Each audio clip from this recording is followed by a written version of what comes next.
Trustee Watson, whenever you're ready. Good morning, everyone. Welcome to the 211th meeting of the Audit Committee, Metropolitan St. Louis Sewer District, Tuesday, November 29th, 2022, 7:30 a.m. Roll call by the chair. We'll note all trustees are present. Trustee Fair is online. Can I get approval of the committee meeting minutes, November the 1st, 2022, please? So moved. Second. No comments by the chair. Todd, you want to start our internal audit? Sure. So we have a report on, we did a review of the district safety program. So we're going to use this presentation to go over the report. There's a lot of information in this one, so if you have any questions, please stop and ask. So if you go to slide 1. Last time we looked at this area was in 2018, 2019. Traditional employees, approximately 910 employees at this time. That was the most recent count I had. There are basically 17 district sites. You got the main office, the 7 treatment plants, and you got three pump station control centers, and you got 3 maintenance yards and 3 garages. Inherently, the areas of greatest risk in regards to safety are contained within daily tasks performed by personnel and operations. So that involves approximately 560 employees. That's about 60% of our employee population. So the process to administer, slide 2, I'm sorry, to administer the district safety program is currently directed by operations management, but it does involve, a coordinated effort of operations and HR personnel. The safety coordinators, they report to operations. They're the ones out in the field and at the sites. They perform the monitoring, the reporting, investigation. They do an investigation, do some training. Again, they report to operations management. Then you have the training group, which is under HR. They develop and perform training. They track the training. But they do work with the coordinators on that effort. It's a very coordinated effort between the two. Then you have insurance and risk management, which is under HR. They process and review and track their accidents and events and claims, obviously including workers' compensation claims. We do have a third-party processor that they work with as well. And again, they're working with the coordinators on this effort. We'll talk a little more about this structure when we get to our recommendations. So let's move to slide 3. Now, as far as OSHA involvement, regarding OSHA, the district is not, I repeat, not subject to the guidelines and requirements and the oversight procedures of OSHA. It was set up that way when they passed the law in 1970. It specifically excludes OSHA's authority over the employees of state and local government entities. So MSD is a political subdivision of the state, and that's why we're excluded. But best practices do apply. There's a lot of best practices that OSHA publishes, so we try to follow those. Now, regarding on slide 4, regarding outside contractors, the district has no responsibility or liability for the safety of that personnel. They're working for the contractors. Our standard specs in each contract clarifies with some language in the standard specs. You can see the language right there. So the contractor shall be solely responsible for the safety of the public and those engaged or employed during construction until the completion of the work. So basically, that is in every construction contract that we execute. Those are the contracts that you guys see in the program management meetings. Slide 5, the overall scope. Again, was a review of the overall procedures regarding our safety program. So areas of focus were your overall safety policies and procedures, employee training, daily monitoring of safety procedures, enforcement of safety procedures, incident accident analysis, the overall management of the program, and then employee performance reviews as they relate to safety. Scope also included a review of performance data and some metrics, which was a really important part of this. So you'll see that when we get in further into this. Slide 6. In addition, we did do some site visits. We visited the 6 facilities listed below. Bissell and Lima treatment plants. Those are the 2 large treatment plants that we have And we also visited Lower Merrimack. It's one of our smaller plants down in South County at Fine Road. And we also visited 3 yards and garages, Grand Glaze and Sulphur and Minchard. That's where all the crews operate out of. That's where the crews start, and that's where they're based. And we went with the crews out to the field. Slide 7. Overall objectives were to ensure the district policies and procedures are adequately designed and documented. We need to make sure the program to train employees is adequately designed and implemented. Now you see the opt in the highlighted there. That means we have an opportunity improvement that we're going to make a recommendation around that objective. So there's a few of those. So I want to kind of point out where those are. So we want to make sure the required training aligns up with the job duties. Your performance and completion of the training is actually documented. The training activities are tracked and monitored properly. We want to make sure the district's efforts to physically monitor compliance with the prescribed safety protocol are effective. Slide 8. Physically out at the facility, we want to make sure the employees are actually utilizing the appropriate safety protocol and best practice when performing the task. Now, if they're not, are they being, are they being held accountable, and notified? No, they're not. We want to make sure the incident and accident investigations are performed thoroughly and timely. And they're adequately documented. Also, related metrics and performance data. We really looked at a lot of that. I want to make sure those numbers are reasonable. You'll see what I'm talking about. Slide 9. Steps, approaching the methodology. What steps did we take in doing this audit? First thing we did was obtain the district's safety manual and review it. I have to say the manual is very well done. It's a very good document. So I wanted to compliment the process owners on that. It's a very good document. Also, as we always do, we held discussions to walk through procedures with personnel. We wanted to get an understanding of how the training program actually works, what are the procedures for determining and documenting the training requirements for each job classification, how the procedures for performing and documenting the completion of that training, and the monitoring and tracking, the training, making sure all the training is being completed. We also talked with the coordinators about how they monitor personnel as they perform their duties out in the field.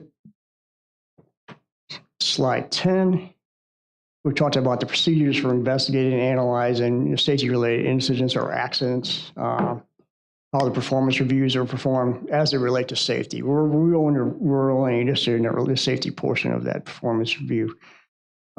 Excuse me. So we went out to the sites, as I mentioned. We went out there on 6 different occasions.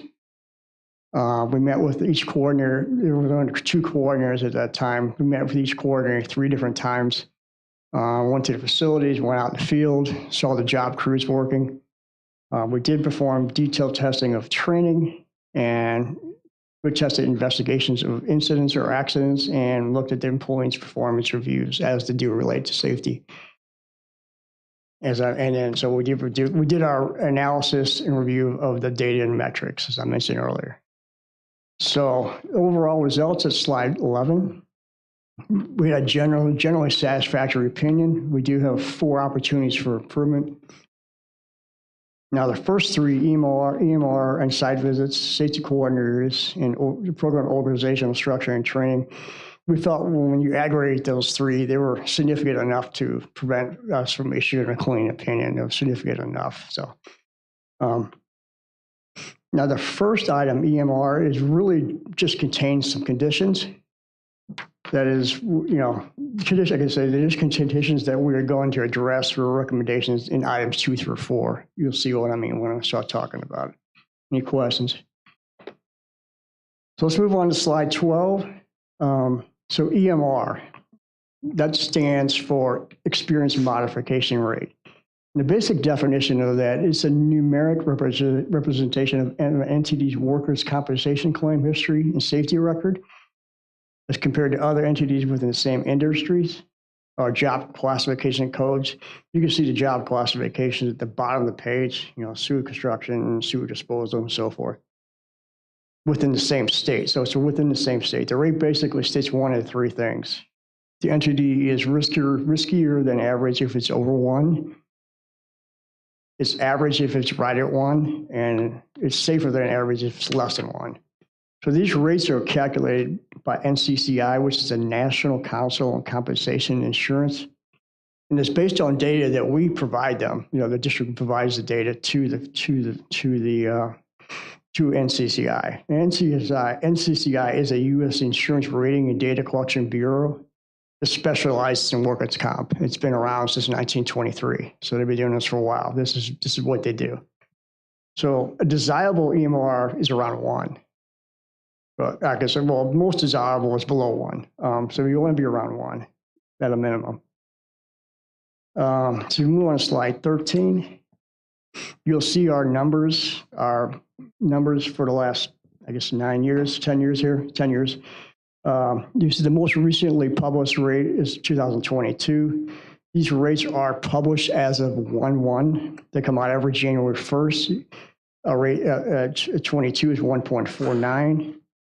And basically, those numbers, what they do is they calculate the actual loss. They massage our numbers and they do some modifications to them. So they calculate what they call actual losses. You see there's 4.7 million there, and then there's expected losses that they calculate 3.148 million. So if you divide 4.705 by the 3.148, that gives you the 1.49. That's how the whole table works. That's the basic way it works. Now, those numbers represent, they do the calculation. So for 22, they would have been doing it during 21. So what they do is they go back 3 years. They do prior to that. So those numbers reflect 2018, 2019, 2020. You can see our EMR started going up in 2017. That number reflects the activity for 13 and 14 and 15. And we'll talk about that a little bit more. So we go to the next page, 14. You can see what their published form looks like. That's just the first page of their form. Look at down in the right-hand corner, you can see those numbers I just talked about, the 4.7 million to 3.148 million. You can see there's a lot of other stuff going on. We're not going to get into all that. It's too complicated for this meeting. But if you do have any questions about it, certainly reach out to us. So we go on to slide 15. Now, this table shows our actual costs. This is before NCCI does anything to our costs. Now, as I mentioned, the most recently published EMR is 1.49. You can see the costs related to that are 2018 through 20. And those total up to 5.138 million. So we did some calculations. We wanted to see what we needed to do to get down to a rate of 1. So we did some calculations. To achieve an EMR of 1 for that, we would have had to reduce our cost by 2.328 million over those 3 years. So about 45%. And that's our calculated estimate. So I kind of want to give you an idea of how much we need to decrease costs to get down where we want to be. Any questions? Slide 16. There's another graph here. This shows our EMR for the past, going back to 2023, so basically the past 20 years. I want to help, this will help me illustrate a point I'm going to try to make here. So 17 is when it started going up. You can see it's at 1.2 and it kept going up. It has come down a little bit, so we're making some progress, but we're still not where we want to be. So 17 reflects 13, 14, and 15.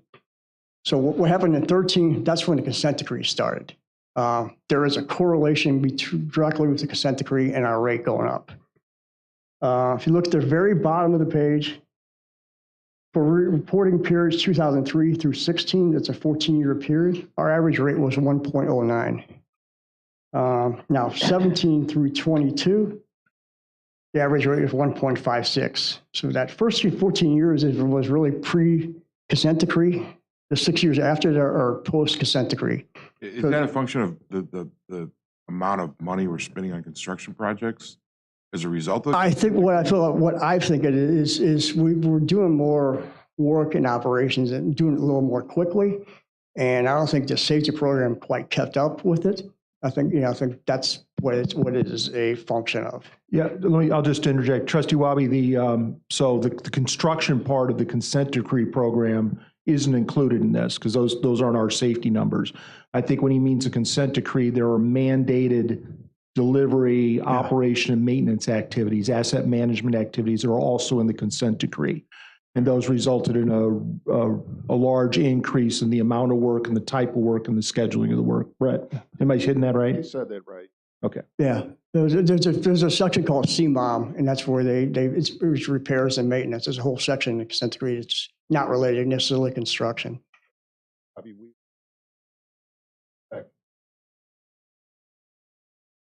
Right. are holding our folks accountable to meet those numbers.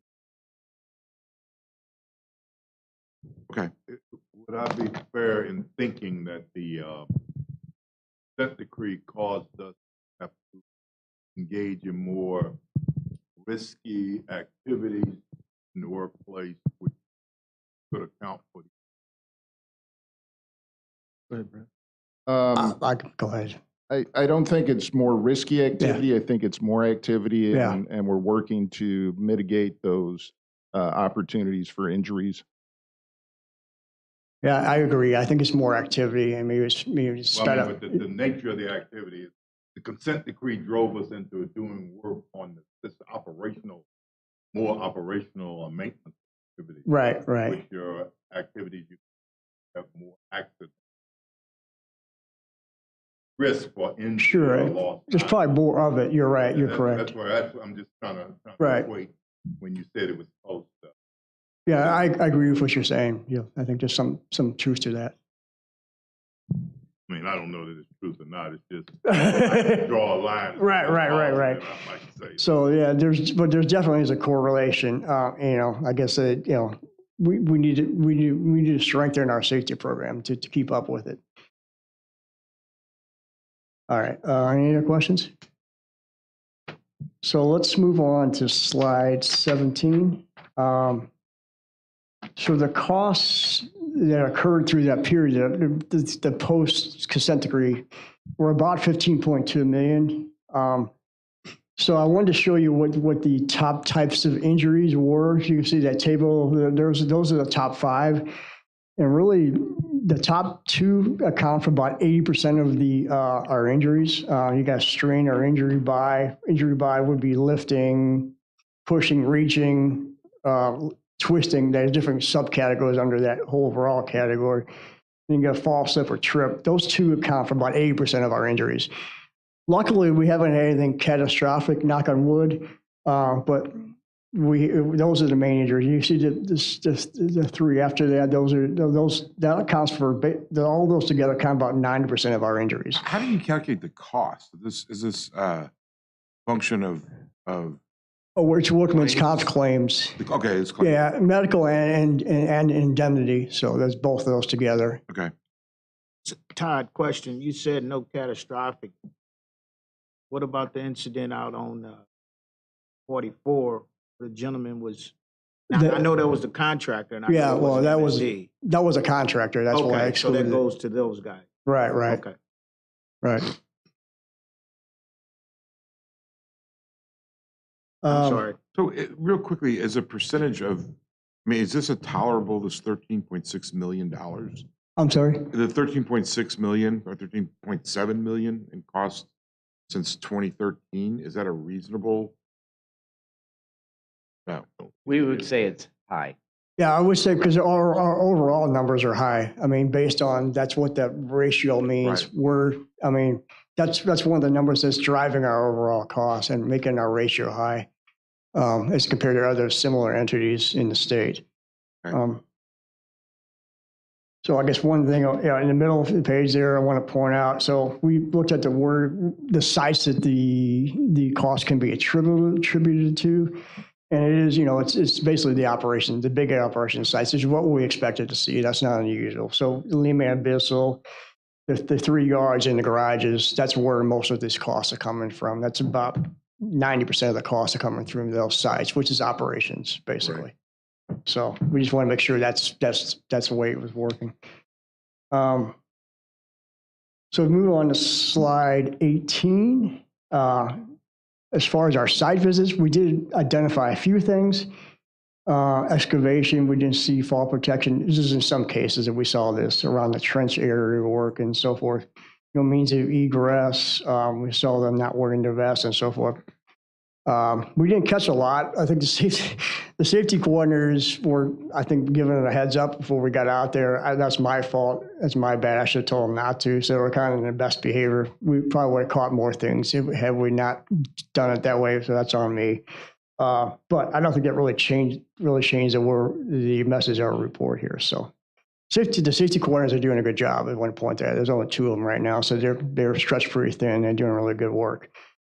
So the overall effects. I mean, should there be more safety? Yeah, I'm going to recommend it. We're going to talk okay. about that. Yeah. So the effects of all this, obviously we have higher costs in workman's comp. We all self-insured, so to remind you guys, so it comes out of our pocket directly. We do have a stop loss provision insurance at $500,000. We haven't had to use that, thankfully. So those costs are up. Second injury fund contributions are higher because of this. And obviously indirect costs, the administration of this, those costs go up as well. And then, obviously the overall work environment may not be as safe as we want it to be. We want to have a safe work environment, and it's disruptive to operations. Every time something like this happens, they got to stop. They got to bring the supervisor. You have to take the person to the doctor. It has to be investigated, and they might be off work and so forth. So it is disruptive. So we move on to slide 19. So as I mentioned, so we don't have really a recommendation for this. The recommendations are really in the next 3 items that we're going to talk about. So the idea is if we address the recommendations in the next 3 items, these conditions will improve. So slide 20. So regarding this engagement, so we initially area of safety was under the supervision of HR. Initially, there were 3 coordinators. When we started this audit, 1 left right as we started the audit, but 3 was not enough. 2 is definitely not enough. And then, excuse me, and later in the engagement, the safety was moved over to the supervision of operations. So at this point, we the structure is a little bit in flux. We think this is a great time, perfect time to really revamp it and strengthen it. So I know operations is working on that. So this is a good time to really kind of take hold of it, I think. So if we move to slide 21, getting to your point, Mr. Wabi, for step 1, we absolutely have to hire more coordinators. We're thinking in operations as well as thinking we need at least a team of 5 individuals to man that team. 1 should be a manager to head it up. We also need to develop a more defined structure and system for the coordinators to operate under. Improve the standardized checklist and guidance materials for them.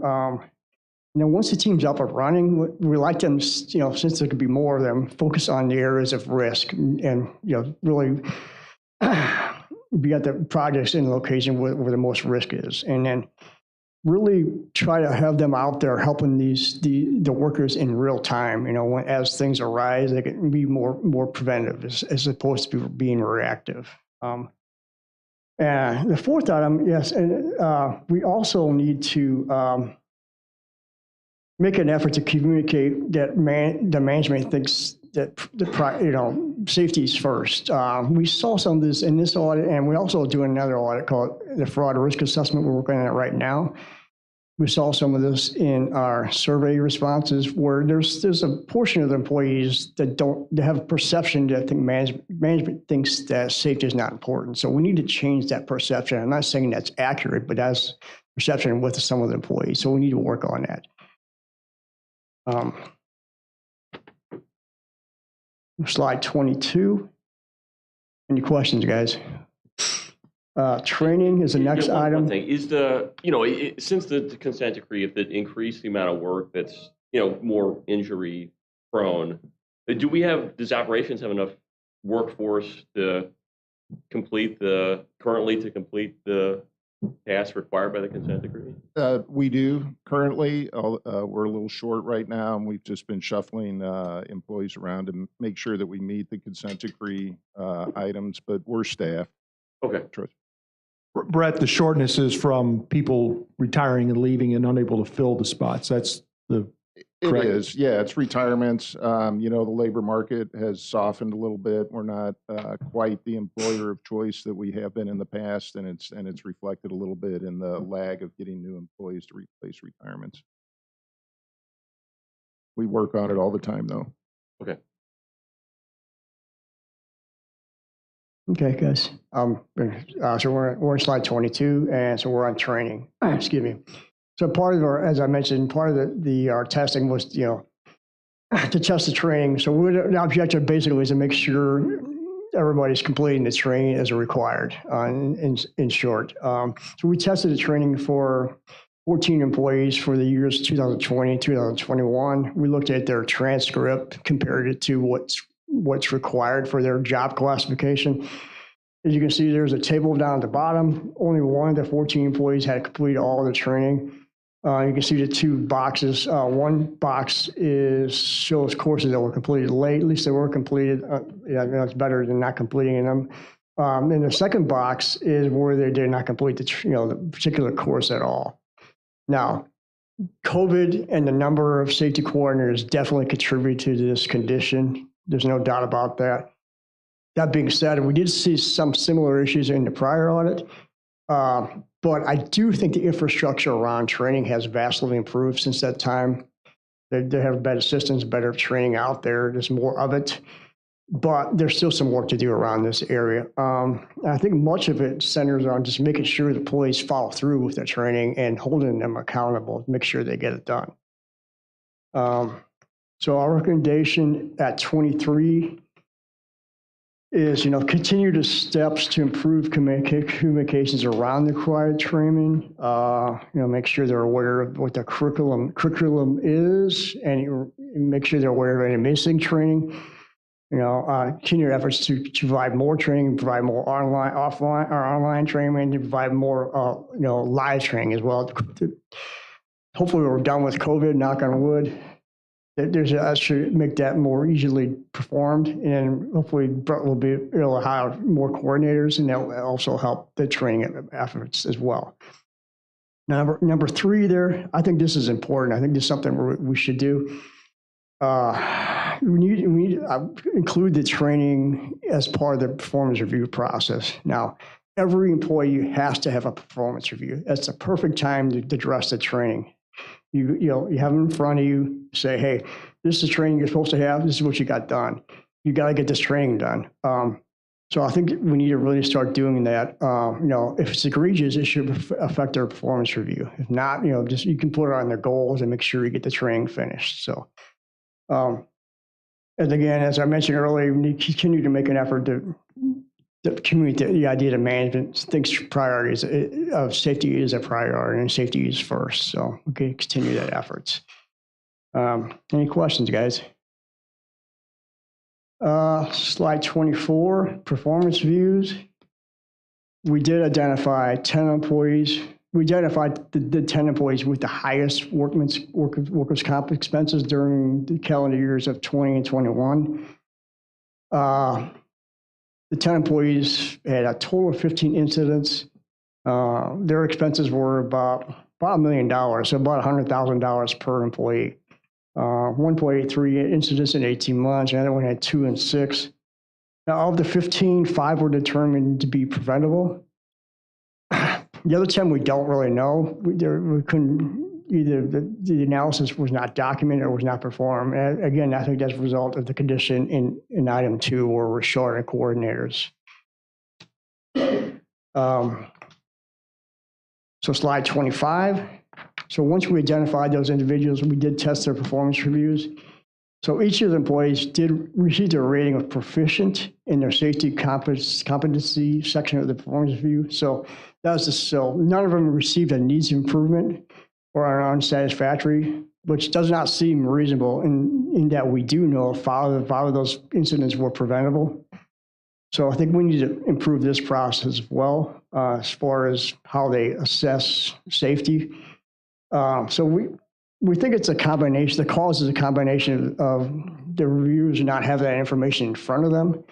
And not, if they, when they do, they don't apply it properly. We saw some reviews where they did mention an accident, but then they mentioned an accident, but then they turn around and just give them a proficient. So I think we need to, to adjust the way we do these reviews as it relates to safety. So our recommendation is implementing procedures that ensure each employee's safety and accident records are a part of the process. And also we want to include the training records as well, as I mentioned earlier. And then we were, I guess, so refine the guidance for performing, performance reviews as it relates to safety. Any questions on that? So slide 27, as far as responses and action plans, there's the main players. You can see at the top, and Brett being one of them. Everybody was very helpful in this. Because it took a while to go through this, so we appreciate their efforts. As far as the action plans, safety coordinators, Brett and his team have been working on that for a while. I know labor market is not the greatest right now, and this is a really hard skill set to fill. And performance reviews, I know Brett and his team have already met with the supervisors to discuss that as far as how they do their performance reviews. And they're both HR and ops are working on a training issue as well. So we'll follow up on this when we do our follow-up presentation to you guys. We do every year, so we'll stay on top of it. So any questions? Can I make just a couple comments? Sure. Yes, the performance evaluation part of this audit has already been addressed. So we are working on hiring a third coordinator, and we'll apply if we do. And I just want to comment a little bit with regards to the not following OSHA. We follow almost all of OSHA: lockout, tag out, confined space, hot work permit, all those types of things. We implement those and follow those. So I didn't want you to leave thinking that we don't follow OSHA.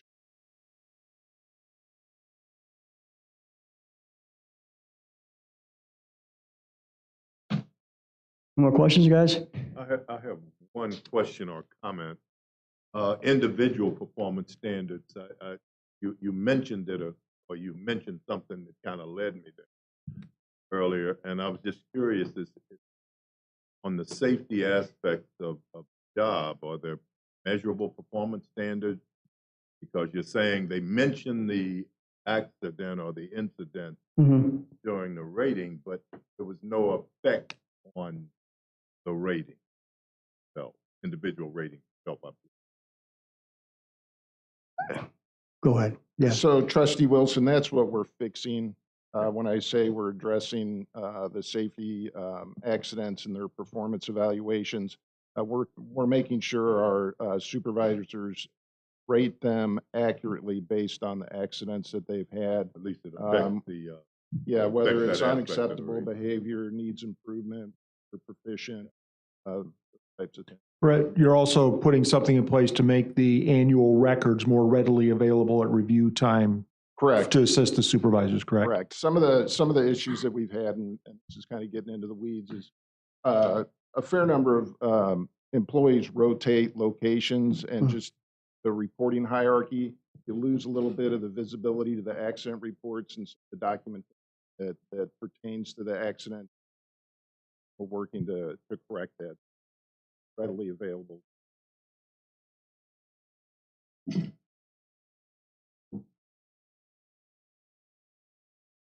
Anything else, guys? Thank you. Thank you, Todd. Next meeting, tentative date, January 3rd, 2023. Meeting adjourned.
Welcome to the 236th meeting of the Program Management Committee, Tuesday, November 29th, 2022.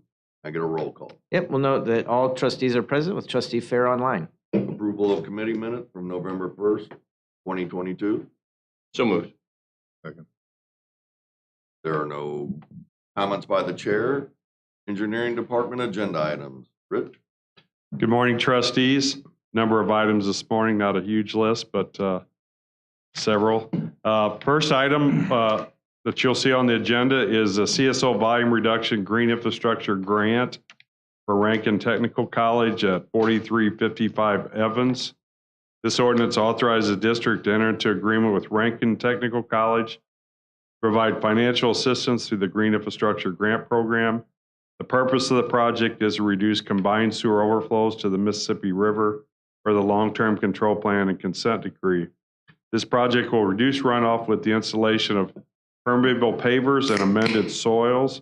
The total cost of this project is estimated at $71,270, and the technical college is requesting approximately $71,270 that will be encumbered from previous appropriation our green infrastructure funding for the previous fiscal year. There is a location map in your packet. As you can see, these are homes being constructed by the technical college at 4 properties. You can see the permeable pavers and the parking spots on the alley there. This is located east of Newstead and north of Evans Avenue in the North St. Louis City area. So it's a good partnering. I think this is the second such grant to the technical college. Are there any questions? All right. The next 2 items is our annual funding for the Green Infrastructure Grant Program. These 2 items will appropriate the funds for the 2 different areas for the Mississippi River and for River to Pear. And then we'll utilize these funds on the grants that I'll bring to you individually or on projects that the district performs. So the first one is CSO volume reduction green infrastructure. The work on this consists of the construction of green infrastructure facilities at various locations in the city of St. Louis and parts of St. Louis County. The purpose of this work is to reduce combined sewer overflows to the Mississippi River and within the Bissell watershed per the long-term control plan. This appropriation will fund the rainscaping program, including reimbursement for green infrastructure components on large grants through the development review process, the small grants program, and the demolition of vacant buildings in cooperation with the city of St. Louis, and then of course MSD direct green infrastructure projects. These individual project agreements I bring to you each month and are approved by the board. This annual appropriation is for $5 million, results in our total appropriation on the green infrastructure program in the Mississippi River watershed to $60,200,000. And that's towards our consent decree goal of $100 million for green infrastructure over the life of the consent decree. All right. The next item is the appropriation for the CSO volume green infrastructure for River to Pear watershed. Again, appropriates funding for the green infrastructure. The work consists of various facilities within the city of St. Louis and St. Louis County. The purpose of this work is to reduce combined sewer overflows to the River to Pear and the Lime watershed per the long-term control plan and consent decree. This appropriation will fund, again, rainscaping, including reimbursement for green infrastructure components on development projects and the small grants program. And again, we'll bring these individual agreements to the board as we need them. And this appropriation in the River to Pear is for $3 million and results our total appropriation to date of $14 million towards our goal in the River to Pear watershed of $20 million for green infrastructure over the life of the consent decree. So as you can see, we're making good progress on the green infrastructure. We report this annually to our regulators and the consent decree signees. So making progress in reducing CSOs. Are there any questions on those two? All right, the next item is a new construction project, Newport Landing Pump Station elimination. This action appropriates funds and authorizes staff to enter a construction contract. The work to be done consists of construction approximately 1,500 linear feet of 8-inch diameter sanitary sewers and appurtenances and abandons an existing sanitary pump station and associated force main. The purpose of this project is to alleviate wet weather building backups and an overcharged sanitary sewer. It also eliminates the existing pump station. The district received 4 bids on this project. The low bid was from Fred M. Luth and Sons. Our bid was below our designer's estimate, and our appropriation of $625,000 is just below the budget of $626,000 for the project. Rich, real quick, I'm just curious, why is the appropriation number lower than the design estimate? I mean, don't we, what comes first? The budget number is developed probably about 2 years before we actually do the design. Okay. And then as we do the design, we develop a new cost estimate. The scope could have increased. I could check real quick. Well, no, that's not, it's not about this particular one. I'm just curious how the process works. But yeah, we developed a conceptual cost estimate for the budget, which is the budget book that you guys see. Yeah. And then we go through a full complete design, and during that time, a new estimate is developed on that. And we have been looking at our estimates and adjusting those for some of the market situation we're seeing right now and some of the inflation. So in fact, over the past several months, a lot of our estimates and our appropriations have exceeded what we've had in the budget. Overall, we're maintaining the budget, but and that's the market influence and the inflation we're seeing. Okay, cool. Thank you. Fred M. Luth, one last item, has committed to 17.2% MBE African American participation on the project, and that 17.2% meets our 17% goal. All right. The next 5 items I'm going to go over all together. I'm sorry, it's 6 items. They're the annual appropriation for OMCI reimbursements to municipalities. I made a presentation, I think most of you were there last year, on the OMCI reimbursements program. The district has a tax levy on I think 7 total OMCI areas within the district that generates revenue. 50% of those funds the district uses for MSD projects. The other 50% we make available to the municipalities within that OMCI for them to do projects that are a priority to them. So each year we come and make the appropriation, and then the cities make requests to us to utilize those funds. And if the agreement is over 50,000, I bring those individual projects. I don't have any this month, but I think I had one last month. We bring those to you for approval to enter agreement with the municipality. If it's a smaller project under $50,000, we go ahead and reimburse once we've seen the work that has actually taken place. So I'll go over individually how much is being appropriated in each OMCI, and on the in your packet you'll see the individual breakout by the municipalities, which I will not cover. So the first one is the Coldwater Creek OMCI.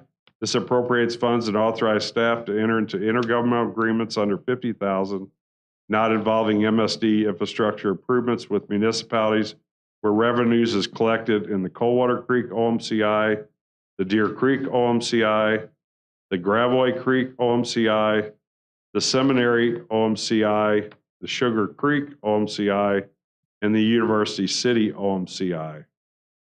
The amount of funding in each one of those respective in Coldwater Creek, we're appropriating $1,050,971, and that'll be available to 13 municipalities in St. Louis County. In the Deer Creek OMCI, we'll be appropriating $1,580,887. and that's available to 18 municipalities within the Deer Creek watershed. The Gravois Creek OMCI, we're appropriating $737,011, and that's available to 8 municipalities in St. Louis County. The Seminary OMCI, we're appropriating $124,292, and that's available to 4 municipalities in St. Louis County. The Sugar Creek OMCI, we're appropriating $148,421 to 2 municipalities. And the University City OMCI, we're appropriating $478,743 to 12 municipalities. Again, this ordinance appropriates funds and authorizes staff to enter into these intergovernmental agreements. Intergovernmental agreements, 50,000 or greater will bring those individually to the board for approval for the agreement. The OMCI reimbursement program allocates approximately 1/2 of the OMCI generated in each municipality back to the municipality. The eligible stormwater expenditures may include the following: storm sewer inlet construction, drainage improvements, stream bank stabilization and erosion control projects, clearing under bridges or clearing detention basins, stormwater planning or engineering costs, and other stormwater related expenses as determined appropriate by the district. Activities required for their MS4 permit compliance for the municipalities is not considered an eligible expense. The MSD and the portion of revenue allocated to each of them and available grant revenue that's under the reimbursement is listed on each of the detail sheets provided in the packet today. With that, are there any questions? What we're seeing primarily, at least here initially, a lot of municipalities are taking it upon themselves to actually do stormwater studies in their city to understand the needs of their constituents. They'll work with my planning staff to see what we have on the books. They'll see if there's more, see what we have planned, and if there's something that's more important to them, they can utilize these funds to take care of those issues.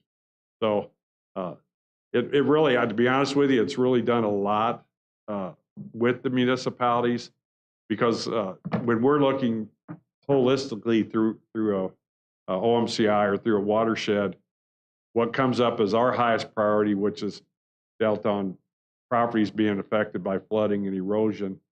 They have other smaller projects that helps make those go away and works for the benefit of both parties.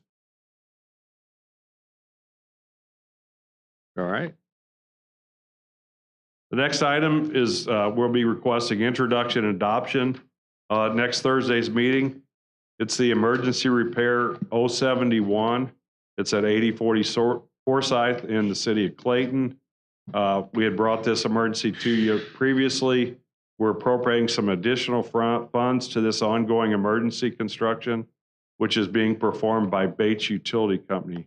The work being done under this emergency is the excavation and repair approximately 15 feet of 8-inch diameter sanitary sewers and appurtenance at 2 locations near the intersection of Brentwood and Forsyth in the city of Clayton. The first repair is located at a sinkhole in a parking lot next to 8040 Forsyth. The repair is needed to clear the main and assess possible damage to the sanitary sewer further downstream of this sinkhole, which has resulted in an additional 15 foot of 8-inch diameter sewer. This project is scheduled to be completed by the calendar year. District, we declared this an emergency on September 19th. The contractor's been working, and we expect this repair to be completed before the end of the year. This is a supplemental appropriation of $800,000. The original appropriation was $400,000. Is due to additional costs related to special shoring to protect. It's immediately adjacent to a multi-story building.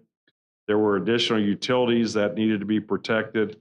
And then during the excavation, we encountered boulders and buried concrete as we were putting in the shoring. So this is a supplemental appropriation will bring the total appropriation to $1.2 million. And in your packet, there's a large diagram. The first sheet, you'll kind of see the location and some of the work that's taking place. Upper left, obviously, you can see the building that we're working adjacent to. We're right up next to it, actually.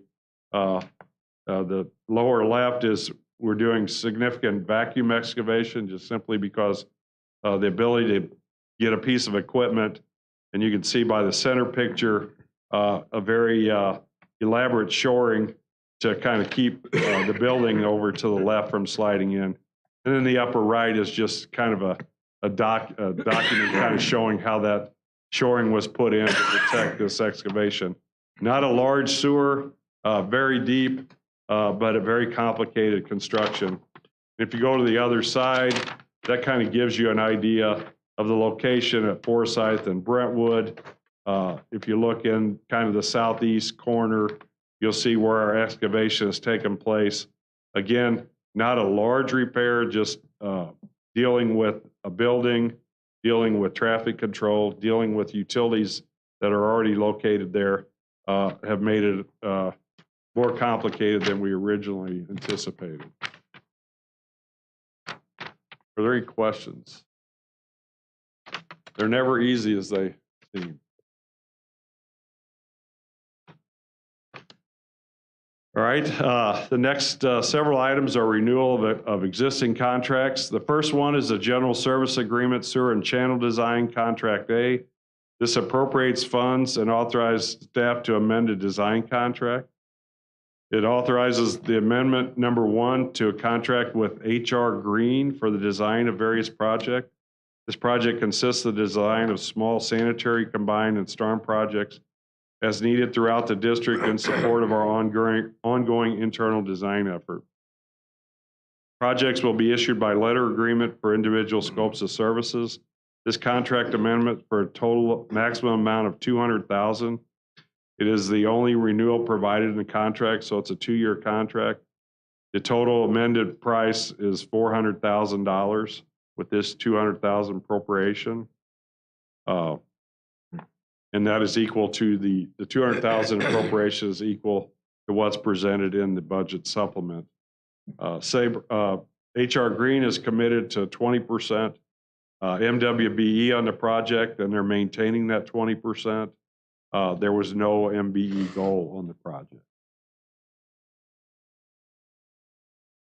The next item is the radar rainfall data renewal. It appropriates additional funds and authorizes staff to amend the contract and exercise the third of 4 option years. This ordinance authorized the district to enter into Amendment 3 with View and Associates. This contract allows the district to continue maintaining the integration between the existing rain gauge network and NexRad radar data in an effort to produce gauge-adjusted radar, or we refer to as GAR data, used by my district engineers and various planning design consultants in our operations division.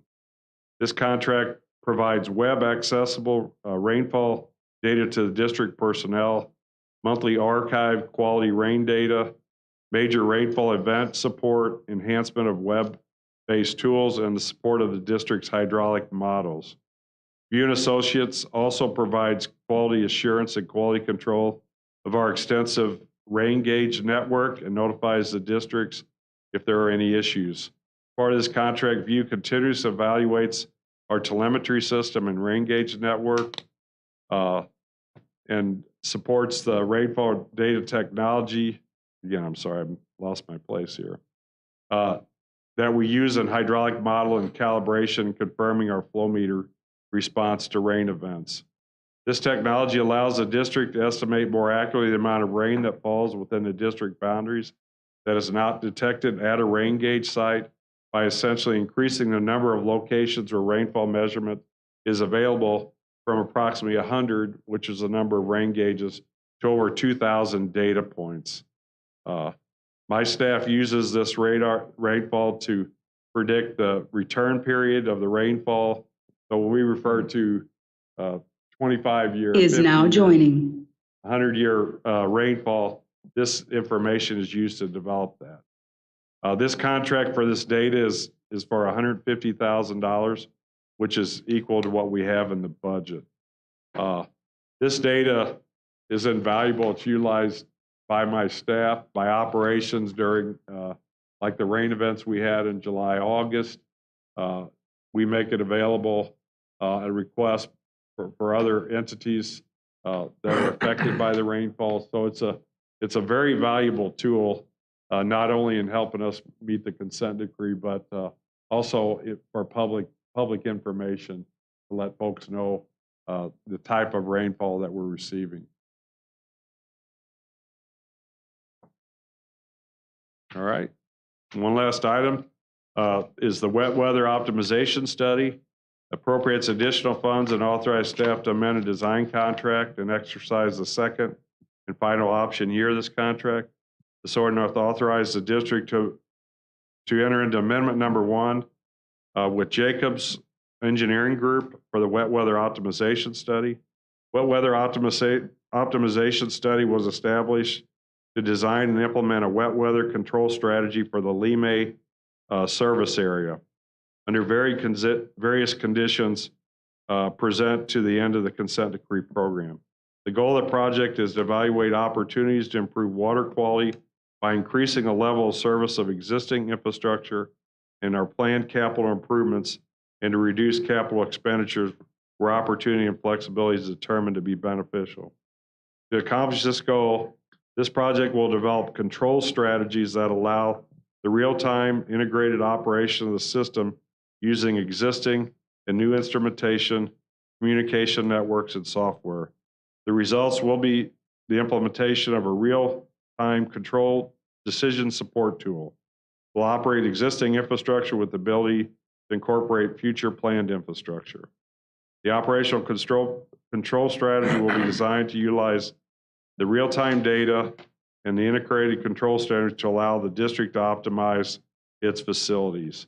The appropriation for this is equal to is $1.5 million and equal to what's in the budget supplement. We have performed in the first year of this program a pilot program which we analyzed an existing CSO structure along River to Pear and looked at how it was being operated during certain rain events and worked with the modeling effort. And during rain events, we've been able to significantly reduce combined sewer overflow just by real-time operation and movement of the gates and what we're capturing. So our pilot has proved us out. Now we'll kind of take this methodology to some of the newer facilities that soon to be online, the Deer Creek pump station, the Maline CSO tunnel, some of the tunnels or storage structures we built. What it does, it analyzes how we operate those during certain rain events.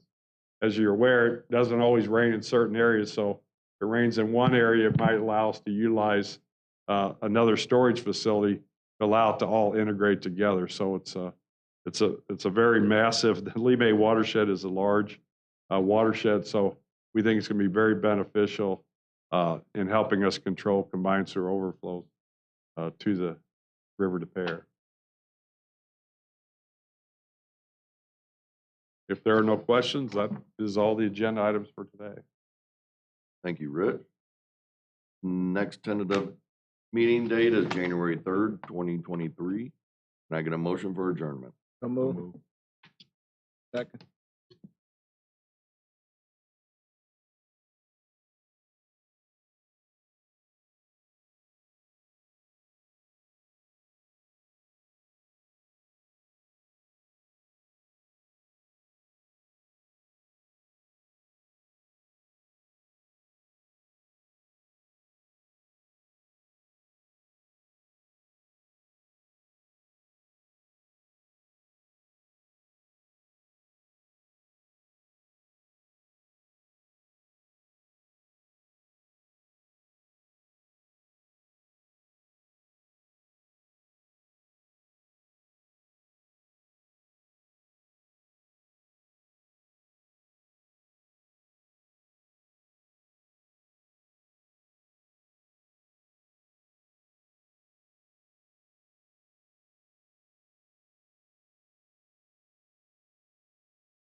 Trustee Fair, we're ready to start. Great, thank you. Good morning. This is the 285th meeting of the Finance Committee. Meeting minutes will reflect that all trustees are present and I am online. Is there a motion for approval of the minutes from the November 1st meeting? So moved. Second. Thank you. Minutes are approved. And with that, we'll move on to the quarterly pension performance review. All right, thanks. We have Mike Comstock from Aon on the line. He is going to walk through the presentation, and we'll go through performance for the last quarter, which again was difficult. Mike, are you ready? I am ready. Good morning, and thanks, Tim. I appreciate that. Yeah, I'll hit probably 15 slides or so out of our deck, and like we normally do, I'll try to lay the framework for what the market was providing of late, which Tim summed it up. It has been a challenge, and then we'll get into the performance of your plans, and I'm happy to take any questions that anybody has. To get it started, I'll go to page 4. And on the top of page 4, the header should read Major Capital Markets Performance Summary. And we showed this slide just to give you a sense of the opportunity set. What was the market providing? These are returns of relevant capital market indices that your underlying portfolios have exposure to. And again, 2022 continues to be a challenge. We're looking at data through September 30th.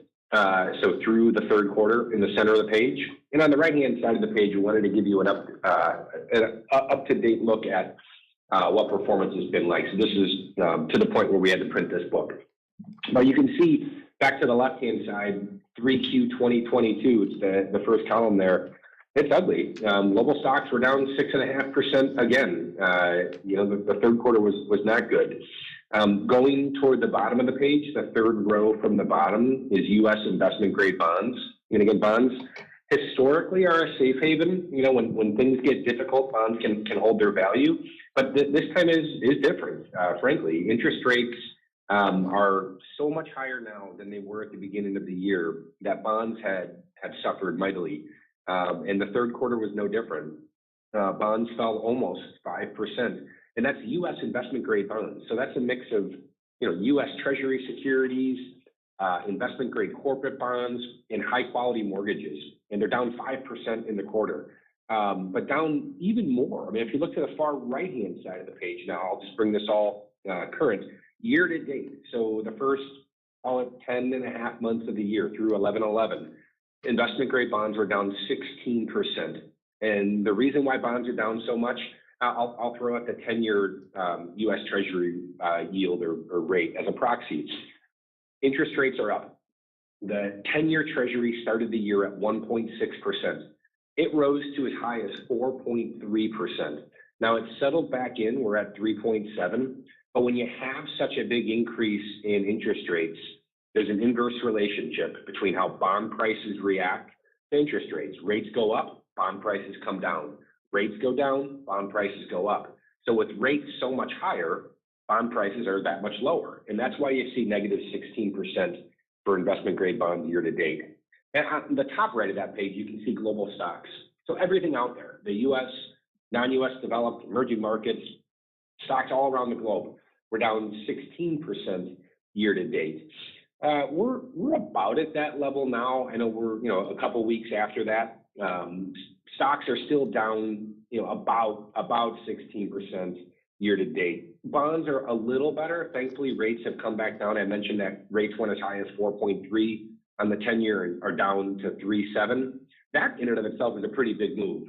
So bonds have been buoyed by the modest fall in interest rates. I say modest relative to what we saw on the rise.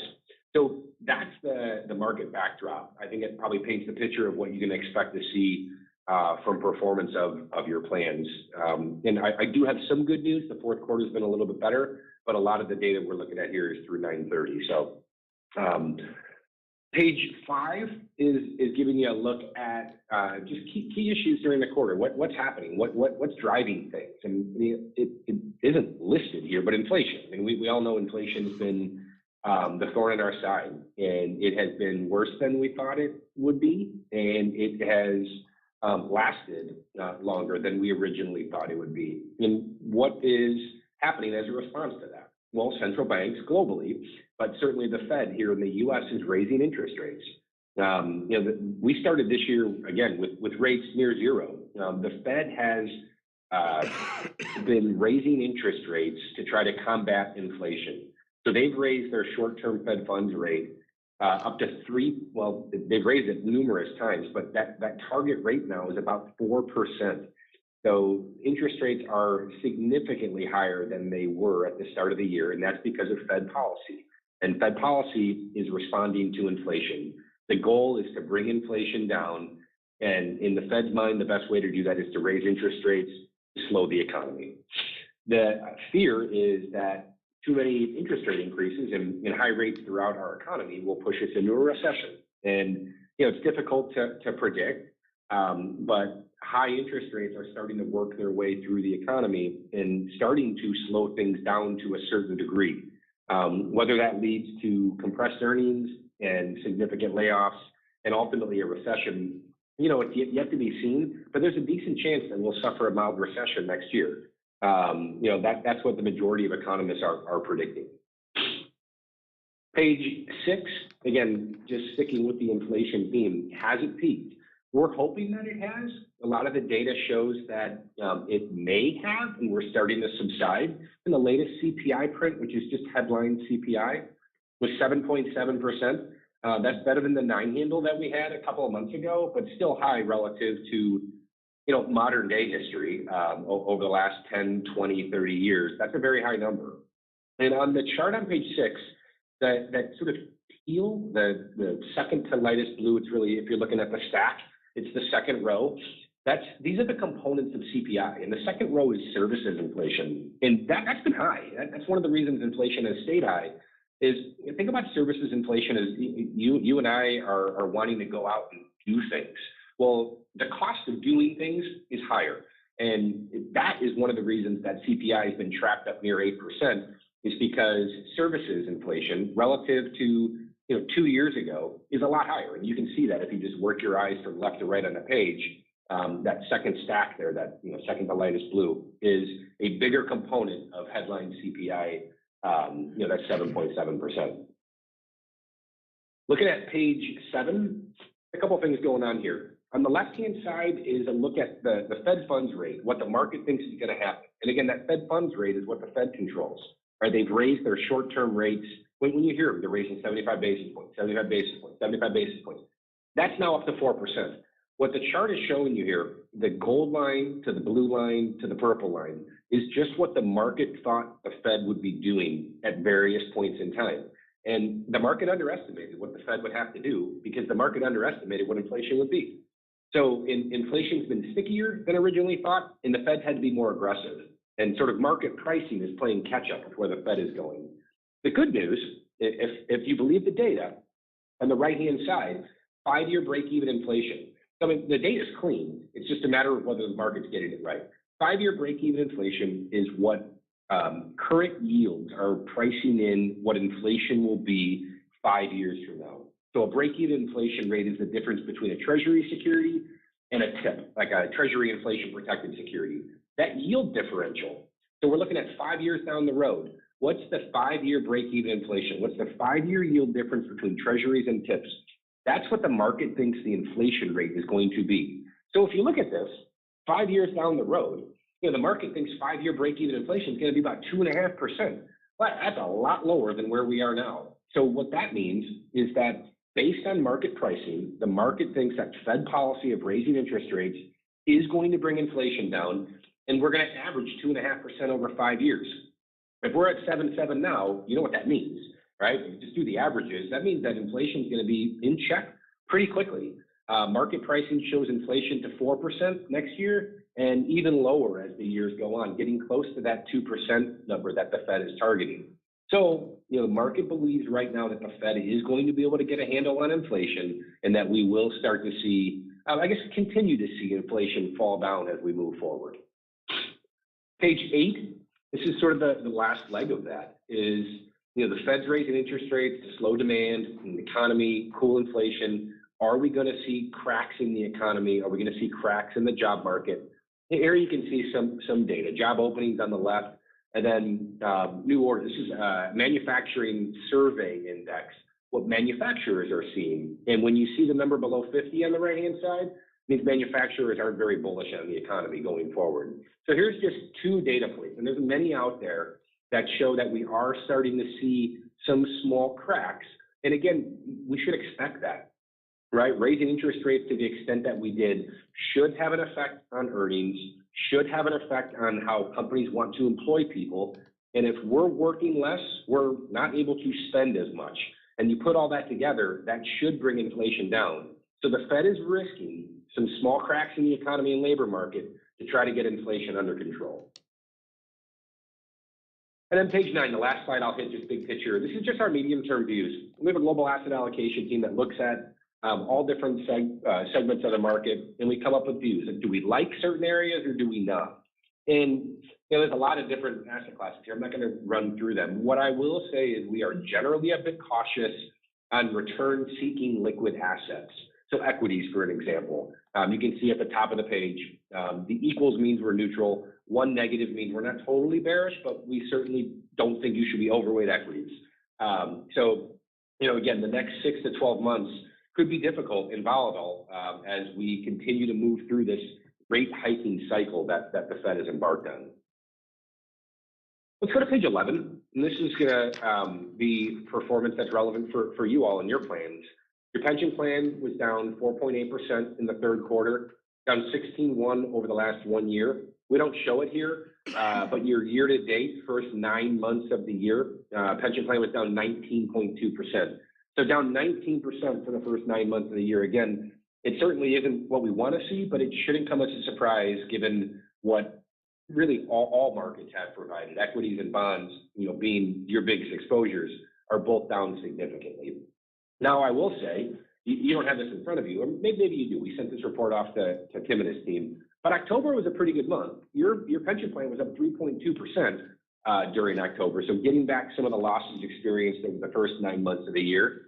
And so far, November's not bad. We're modestly positive here this month as well. So 4Q is shaking out to be the best quarter of the year so far. We'll see where things end, but we're still down quite a ways in 2022 year to date. And page 12, I think, sort of sums it up. We don't like seeing this. This is the market value of the plan going back 20 plus years. You can see the peak, how great that was. We're at $350 million. But as of 9/30, that number fell to 273. So that's a 20% drawdown in the first 9 months of the year. That equates to $75 million. So, when you put it in dollar terms, I don't know if that speaks louder or not, but that's the current situation of what we've experienced for the pension plan. It has been just a really difficult year. Page 13 gets into whether or not the monies are where they're intended to be here. So your asset allocation relative to your board-approved policy targets, and you can see here across the board, we are in line or fairly close to in line with policy. No concerns there. Page 14 looks under the hood of the pension plan. So we're not just looking at the top line number, but here you can get a sense of how the underlying asset classes and underlying managers have done. Page 14, again, we're looking at data for all of your equity managers.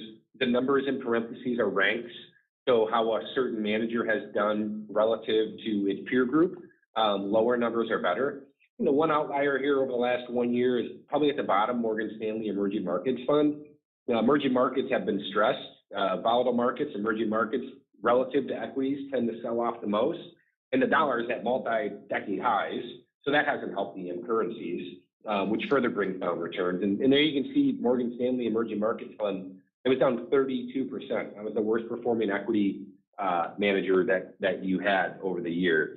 They were able to save a little value in the most recent quarter, but it has been a difficult year to date in 1 year for this manager. And then page 15 wraps up the manager performance.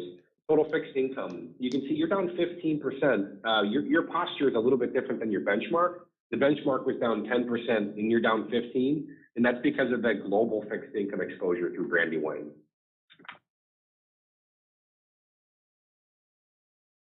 And the last thing I want to point out is real estate. It's been a bright spot. You're a little underweight. This particular fund's in wind down mode, but it's delivered close to 16% over the last 1 year, which again, it's clearly been the best part of your portfolio, and it's been adding value, relative to the absolute return of the plan that you're getting from equities and fixed income. So I'll stop there. Maybe that was a lot to absorb, but any questions before we pivot and look at the DC plans or anything on the market generally? Doesn't look like there are any questions at this time, Mike. Okay, well, let's keep going. Let's go to page 16, just to show you where the assets are for your DC plans. Here you can see pie charts. On the left-hand side, we're looking at the end of last quarter, and on the right-hand side, the most recent quarter. And on the bottom right, you can see what asset level we're talking about here for your DC plans. Over $100 billion, between the defined contribution and the deferred compensation plan. Page 17 looks at your tier 1 or your QDIA. These are target date funds, and they're low-cost options managed by Vanguard. The performance, I mean, look at year to date, I guess, is not good, but exactly what we would expect given the asset allocation of these funds. The 2065 fund, for example, has about 90% in equity and about 10% in bonds. Nowhere to hide, really, in that opportunity set. On the flip side, the more conservative funds, the retirement income, for example, has about 70% in fixed income and 30% in bonds. Nowhere to hide there either. Usually you'd see more dispersion because bonds can hang in there a little bit better when equities are selling off. At least historical correlations suggest as much. But again, with rates going up and causing bonds and equities to suffer, all of your target date funds have fallen pretty large degrees. Page 18 looks at tier 2 and tier 3. So on the top part of this, you're looking at your passive or index funds for participants that just want to get broad market exposure and not take active management fees into account or try to get alpha or beating the market. That's where they're allocating. And on the bottom, the tier 3 are the funds that are active. The managers are making bets relative to their particular benchmark, trying to add alpha. A couple of the funds there, the Vanguard US Growth and the Vanguard International Growth, both growth-oriented funds. Growth has been hit especially hard this year. Technology was hit especially hard this year, and that's because rising interest rates are, causing how analysts are viewing future cash earnings or cash flow with more skeptical eye. Right, a higher discount rate is bringing down the value of those cash flows. So tech has been hit especially hard. And I'll say it's been hit especially hard after a phenomenal run. So tech stocks still look pretty good relative to the broad market over the last half a dozen years. But this year, tech has sold off the most. And that's why you see the Vanguard, the 2 growth funds, which are overweight tech, being hit especially hard with returns that are negative in the 30 handle for those 2 options. And then the last 2 slides I'll hit, just making sure we're doing our fiduciary job by making sure that we're looking at fees. Page 19 for the pension plan, just looking at the name of the option, how much money is in there, what's the fee. And then we're looking at a peer group. So institutional peers, what's the universe median? And we're doing this to see if fees are reasonable and in line. Here on the pension plan, you can look, all the fees are pretty close to the universe median or better. So fees are reasonable across the board. And then on page 20, your DC plan, I'll even go further. I'll say that all fees are reasonable here, but that they're all rather low. And you can see that right in the middle of the page, fund expense ratio, starting with 8 basis points for Vanguard and going all the way down to the bottom. You can see fees, nothing's higher than 32 basis points. And that particular fund, International Growth, hasn't performed well of late, but it doesn't have a lot to do with the fees that are being paid. Relative to other international growth funds, that median fee is 82 basis points. That's one of the things that Vanguard does well. I know it's one of the things that your team has liked about Vanguard as part of your DC plan is that fees are low with Vanguard. And you can see that evidence here throughout the page. So I'll stop there. I think that wraps up my prepared remarks. But again, happy to take any questions on anything. I'll say I hope the fourth quarter continues to move the way that it has. And we'll be talking about a positive number here, if things stay the way that they are when we meet next. Let's hope for that. Right, any questions for Mike? All right, Mike, thanks a lot for dialing in and for your time this morning. You're welcome, Tim. I'll talk to you soon. All right, bye-bye. Bye. I will say, while, it's never fun to sit here and present poor results, there's no danger. I mean, all the pensioners, our pension plan is still well-funded. There's no risk that we're not going to be able to pay our pension obligations. We're in good shape. We invest for the long term. We're diversified. So while the short-term story here has not been good, long-term, we're still in great position to continue to fund the retiree benefit. That's what our. Right, is it all right if I continue with the agenda, Trustee Fair? Yeah, certainly. Thanks, Tim. All right, next up is the portfolio. Is now exiting. Oh, that was Mike. Next up is a portfolio update. This is the report we look at every month. I'll let, there you go, thanks. 4 grids, I'll start in the upper left. The portfolio total this month is about 34 million lower than last month. That's a large number. That's because November 1st, we have large debt and interest payments on our bonds. So we had a significant decrease in our cash and investments. At the beginning of the month, our yield to maturity is up about 14 basis points. We're still lagging the market. So our yield to maturity for our portfolio is a little over 1.8. Market's at a little over 4.5. That's a big difference. As we talk about every month, that portfolio or the benchmark turns over entirely every month. So it's basically based on whatever the 1 to 3 year treasury rates are. We only turn a little bit over each month. So for example, this month we had roughly 45 million mature that went to debt payments. That's gone. We had about 22 million that we reinvested, and we had reinvested that at 5%. So we were able to reinvest that at a higher rate than the benchmark, but it only has a little bit of impact on our portfolio because that's just a small part of our portfolio that turns over. But for the first month in a while, we gained more than the benchmark. So we got a tiny bit closer, even though we're still a ways away. And so if rates continue to kind of tread water now, we'll slowly catch up. I'm not predicting that yet, but that's what we're at least hoping for. Not a big difference in the weighted average maturities. We're a little bit shorter than the benchmark. That's because we use money to pay for debt service and for some operations and projects, that sort of thing. Over in the upper right-hand side, sector allocation is very similar to last month. The key point there is that we're within all of our policy limits, so we're in compliance with policy.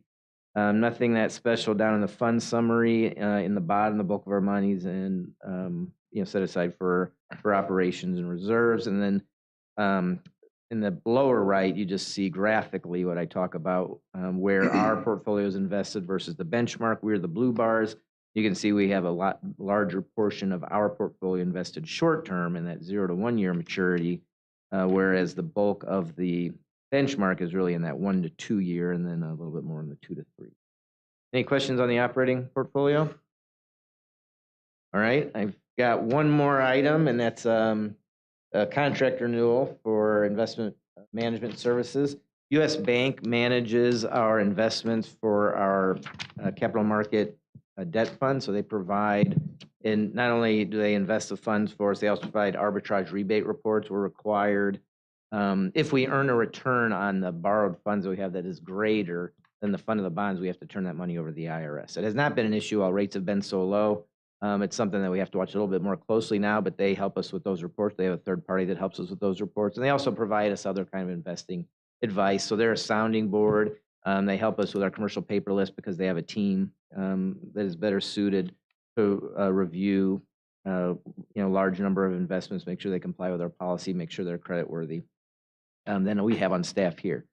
So this resolution we'll ask for is to authorize a second renewal term, or second 1 year renewal term, possibility of 2 more after this year. They've done a good job. This is a flat fee bid, which so we have about $55,000 budgeted for this for the year. That's significantly lower than what we used to pay for these kind of services, where we used to do more of an asset under management total. Now we do more of a flat fee. So they've done a good job, and so the recommendation here is to authorize renewal of a contract for another year.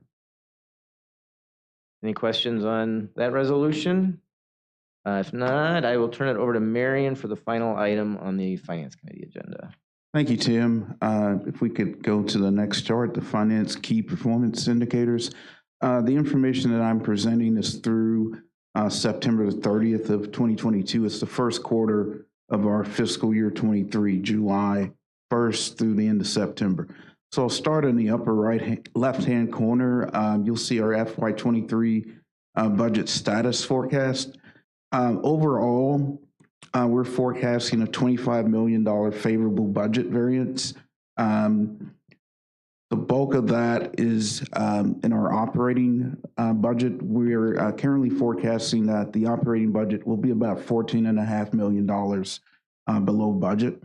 Our debt service forecast is $4.2 million below budget, and our capital program is $6.4 million below budget. Now, we'll continue to especially watch that capital forecast because, as Rich pointed out, we have seen bid prices that have been escalated that have come in a little bit more than what we have estimated. So hopefully we'll hold steady or see some improvement in that number. But for now, we're again $25 million is our forecast below our budget expectations. So moving over to the FY23 user charge forecast, which is the right top corner of the chart. Right now, our budget variance is $4.5 million favorable. All of that budget variance, that favorable budget variance, is in our residential sector. We're currently forecasting residential revenues to be $4.9 million above budget, and our commercial revenues are about $300,000.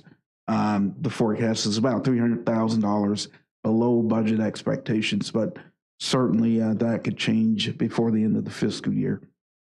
I'm going to move to the lower left-hand side of the chart, which shows our debt service coverage ratios. Those ratios reflect for each dollar of debt we have, what's the available revenues to pay that debt.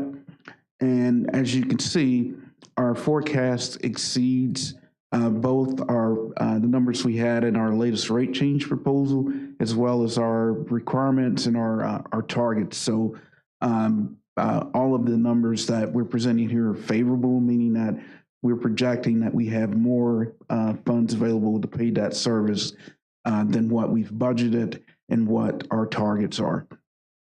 And finally, the total delinquencies collection period chart in the lower right-hand section of the document.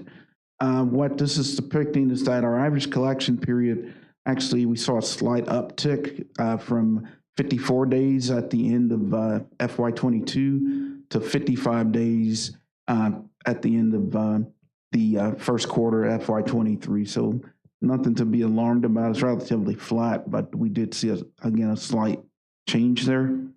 Our total outstanding charges actually moved up $2.4 million. We were at about $99 million of outstanding receivables as of the end of FY22. Through the first quarter of the year, we're at about $101 million of outstanding receivables. And part of that change is due to the rate increase that went into effect at the beginning of FY23 as well.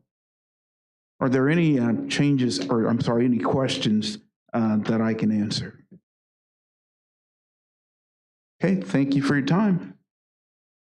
Thank you, Marion. Thank you, Tim. If there's no other business, we will convene again on January 3rd of 2023, and I'll entertain a motion to adjourn. So move.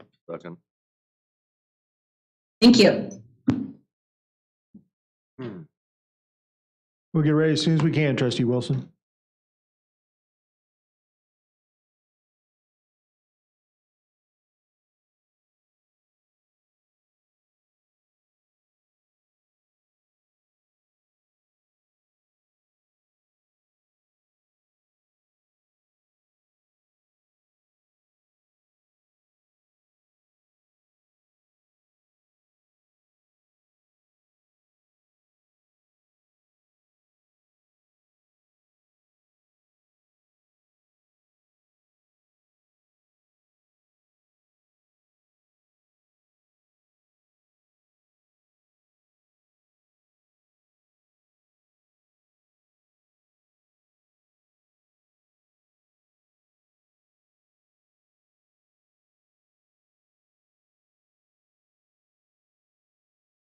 We're ready, Trustee Wilson.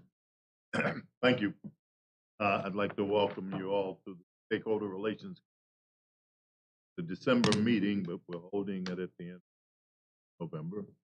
Can I get a roll call? Yep, we'll note that all trustees are present with trustee Fair online. Thank you. Chair has no comments. We'll right along. So the committee meeting minutes of the first of November. So move. Second. Thank you. With no objection or approval. Long, Mr. Resolution discussed. Yes, good morning, everyone. Proposed resolution 3801 will be on Thursday night's agenda. It's a resolution authorizing the district to enter into the third one-year renewal term with Kina Iman LLC to provide state legislative lobbying services. Kina is our state lobbyist in Jeff City. This is the third option year. There is one more option year after this. So we will be going out for a rebid in the fall of 2024 for this particular contract. But until then, if approved, this resolution would authorize the third one-year renewal term. It's a fixed fee amount at $55,000 a year. Does anyone have any questions? Okay, thank you. Thank you.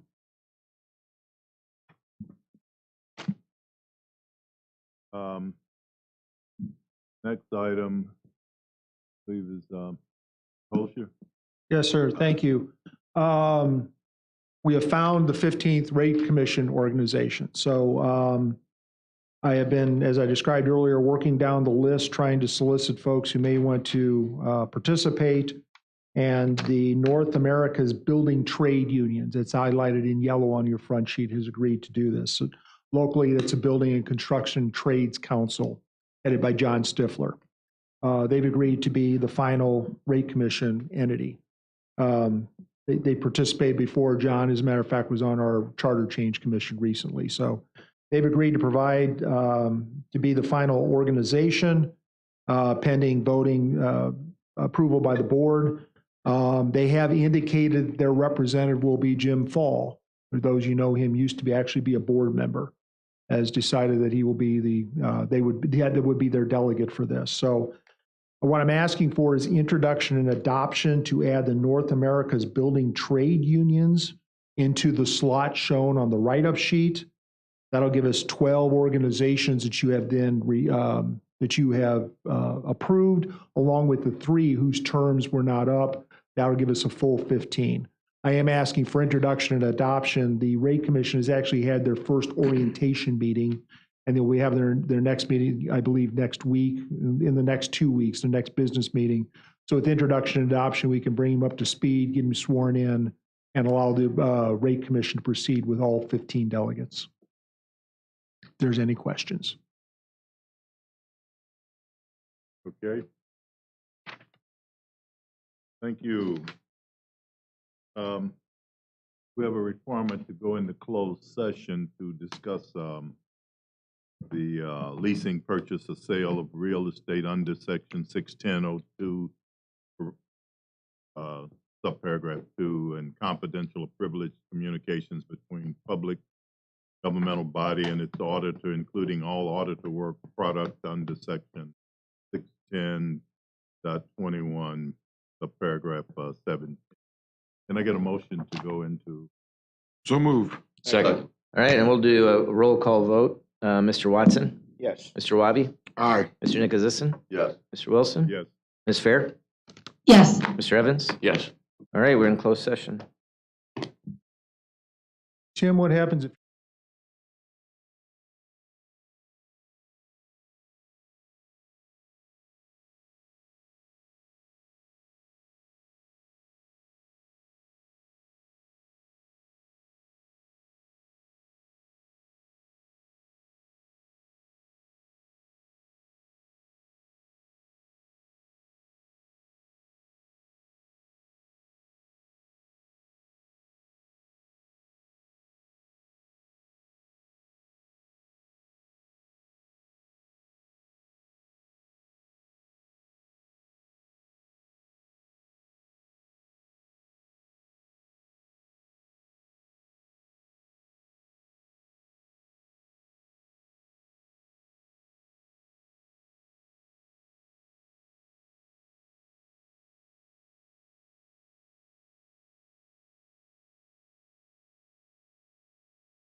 I'll entertain a motion to come out of closed session. So move. Second. No objection, motion carries. With no further business, I'll entertain a motion for adjournment. So moved. Second. Thank you. Pleasure of my life, folks. Have a great day. Thank you, everybody. Thank you.